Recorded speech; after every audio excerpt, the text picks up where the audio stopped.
Assalamualaikum warahmatullahi wabarakatuh. Selamat datang di episode Ruang Makna. Jadi saya Fadil Pratama selaku host akan memandu podcast kita pada kali ini. Hari ini kita kedatangan bintang tamu yaitu siswi SMP Islam Atirabone. Langsung saja kita berkenalan dengan teman kita. Halo semua, perkenalkan nama saya Afifah Nadif Mirza Putri, biasa dipanggil Nadif. Saya menduduki bangku kelas 8 Ar-Rauf dan sekarang saya menjabat sebagai Sekretaris Umum OSIS SMP Islam Atirabone periode 2023-2024. Oke, langsung saja kita masuk ke sesi berbincang-bincang.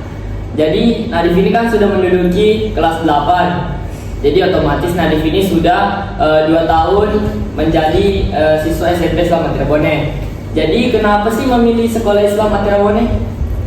Mungkin jika ditanya tentang alasan, pasti karena alasan pertama itu karena pilihan orang tua. Namun jika dipikir-pikir, jika orang tua saya tidak memilih sekolah di sini, saya akan tetap memilih sekolah ini. Mengapa? Karena saya tertarik dengan moto yang dimiliki oleh sekolah Islam Atira, yaitu anggun, unggul, cerdas. Anggun dalam sikap dan perilaku yang islami, unggul dalam mutu dan prestasi, cerdas dalam sains dan teknologi. Lantas, bagaimana sih menurut Nadif rasanya hidup di Atirabone? Lingkungan yang berasrama, jauh dari orang tua, dan lain-lain.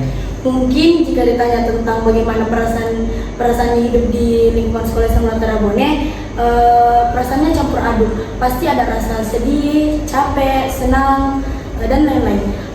Pasti sedih karena jauh dari orang tua, dan capek karena kehidupan yang padat, atau mungkin di sini semuanya diatur dari bangun sampai tidur kembali.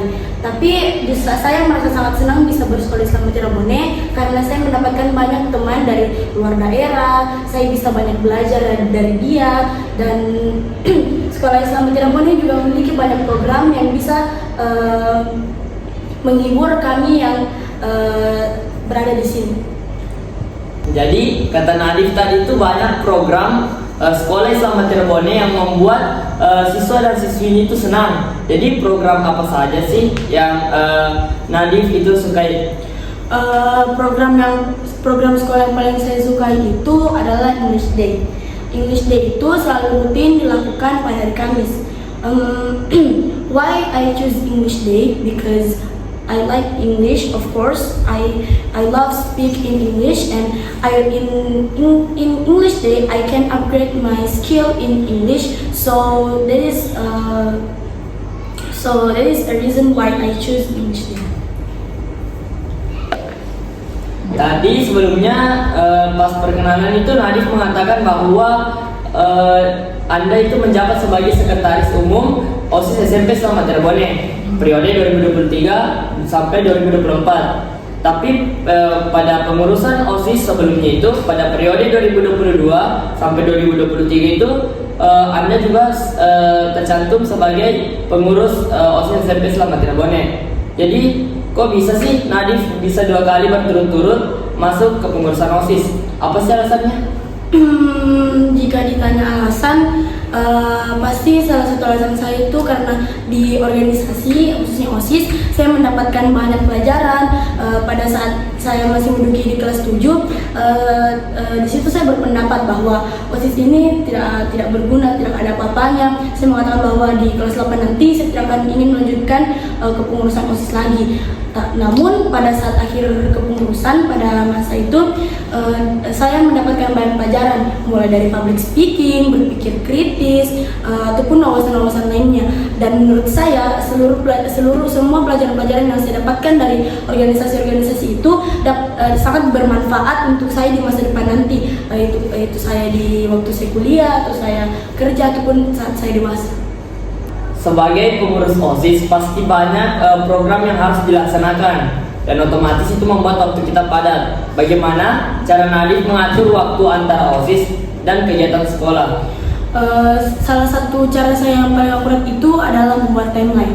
Jadi di timeline itu saya menuliskan things you list, apa-apa saja yang ingin saya lakukan. Contohnya seperti mencuci, melipat, membuat LPJ, membuat surat, dan lain-lain. Jadi dengan adanya temen itu saya jadi lebih teratur dan saya mengingat apa-apa saja yang ingin saya lakukan dan saya bisa menjadi lebih produktif.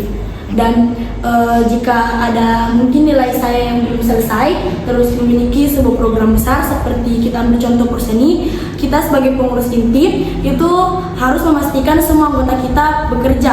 Jadi sebelum kita meninggalkan mereka dan menyelesaikan nilai kita belum tuntas, kita memastikan semua anggota kita itu sudah memiliki kerja dan telah kerja. Setelah itu kita lanjut untuk melaksanakan remedial karena sebagai pengurus organisasi yang baik lebih mementingkan nilai daripada organisasi, karena bagaimana cara kita untuk menjadi pemimpin jika nilai kita saja itu masih jelek. Mungkin cukup sekian. Dengan berakhirnya bincang-bincang pada kali ini, maka berakhir pula episode Ruang Makna kita. Terima kasih saya ucapkan kepada Nadif telah mengisi episode kali ini. Saya Fadil P selaku host pamit undur diri. Wassalamualaikum warahmatullahi wabarakatuh. Atira, Anggun, Unggul, Cerdas.